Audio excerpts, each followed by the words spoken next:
Hi, I'm Lara Santtini and I'm passionate about the delicious and the magical. It's a good idea, isn't it? It's delicious. If there's a right way to do it, a wrong way to screw it up. Nobody does it like me. I got a big love. And this is gold and silver to add that magical touch that brings a smile to everyone's face. Better stay away from And this is something that you can do in 15 minutes. Well, I think we've done it in 3, haven't we? I think we have. Where do I get the inspiration for all my mad ideas? I think just life's journey. I like the idea of combining the quirky, the magical, the delicious, the bitter, the salty, the sweet, and playing with words and flavours to make people think. In my basket, I've got a wonderful collection of delicious things. And here I've got 2 plates that I've set up to show you how you can theme pimp your plate to whatever suits you. This is a deli brownie that I bought. I've got a bag of magical meringues, a little mascarpone cream, a little violet petal, a little bit of port, a passito biscotto to go with that port, the fabulous cantucci, blue fish to match my blue cup, vin santo in the little glass. That's rather cool. Let's go with that one. So here I've got some hazelnut ice cream. So next time you've got a dinner party, don't panic, pimp. I think my international jerk, which actually sold out instantly, which meant that there were a lot of people feeling the same way. You know, international jerk, a common latter-day rub for wings, breasts and thighs. And, you know, I think that amused a few people and touched a few hearts that maybe had been broken.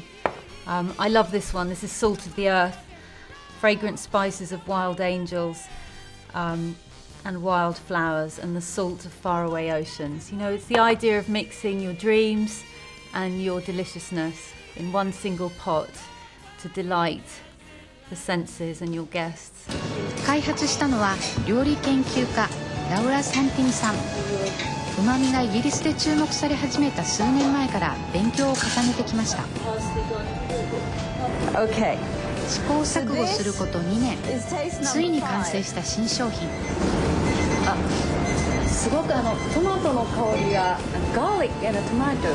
Garlic and tomato and balsamic vinegar, porcini mushrooms, parmesan cheese, all the things that are full of umami in the Italian kitchen. I call that umama. さらに美味しい料理を手軽にパパッと作るためにうまみを生かせないかと商品のアイデアが湧いてきたそうです。Every culture in the world is using umami instinctively, and the purpose of my work was really to say, hey guys, you know that thing you're doing? Well, it's this. 新商品のペーストも隠し味として加えるのがポイントなんだそうです。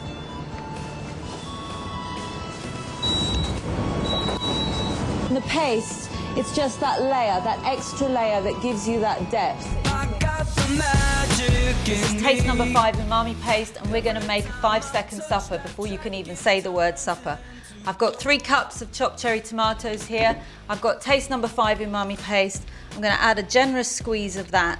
This is a raw pasta sauce. All you need to cook is the pasta. We've got 2 cloves of garlic, a good glug of olive oil, some grated lemon zest, and we're going to put in some torn basil, and the flavours unlock when the hot pasta hits that sauce. And as I'm tossing it, I can smell the wonderful aromatics. I'm going to add some good grinding of black pepper, and I've got some torn rocket here. The quickest pasta sauce ever. Taste number 5. I remember the day I thought of it.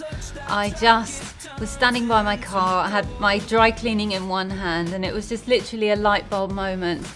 And the idea of capturing a notion in a beautiful tube that looked like hand cream.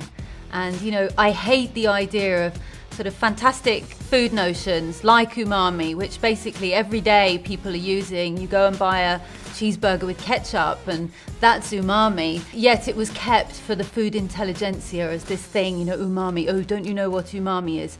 And it's like I do actually, because I eat cheeseburgers and ketchup. So the idea of taking this notion and putting it in a little tube that felt magical and looked luxurious and special. The idea that you can squeeze magic literally for pennies and transform your food, and also taste this thing that everyone was talking about but nobody really knew what it was.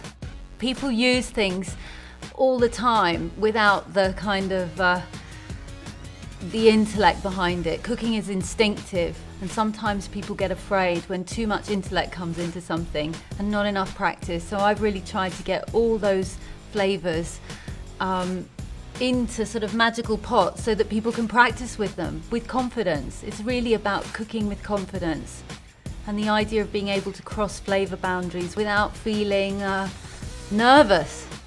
And you know, so what if it doesn't work out? You know, it's a bowl of pasta, start again, and that lesson that you've learned means that next time it'll be even more magical.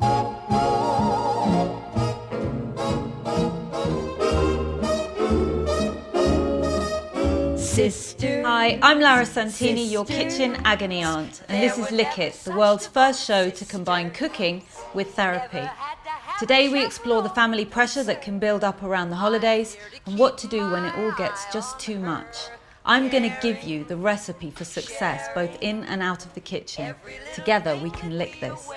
I've got an email here from Jenny in Vermont who says, "Dear Lara, I'm absolutely dreading Thanksgiving. The entire family is coming for dinner and my sister always puts me down. Help." Well, Jenny, Thanksgiving is an emotionally charged time of the year, not least because the hopes and fears of all the years are stuffed into one turkey. That said, no one should be bullied either in or out of the kitchen, and I'm going to show you how to cook your way out. Together we're going to lick this. My Thanksgiving hat trick of golden roasted turkey, mascarpone mashed potatoes, and roasted pumpkin with pink peppercorns and rose petals is going to shut your sister right up. I'm serving my Thanksgiving turkey with mascarpone mashed potatoes, roasted pumpkin with pink peppercorn and rose petal, and a cranberry and orange relish. And I've even had time to bake a pumpkin pie. I think the lesson here is that cooking has no boundaries, and if you cook from the heart and do everything from the heart, whatever it is that you produce, people are going to be grateful for the fact that you've simply done it. That's a magical ingredient in itself. The fact that you have taken time to cook something for somebody, even if it's just a fried egg, that's still a wonderful gift. I really believe that cooking is love, and it's also, even if you don't have anybody to love, cooking is loving yourself. And that's where it starts. It's about nourishing yourself, nourishing your friends, and playing with flavor, with color, you know, and we've got the whole world. I like to think of kind of, if you could lick the world, what would it taste like? And, you know, that's really my mission, is to lick the world.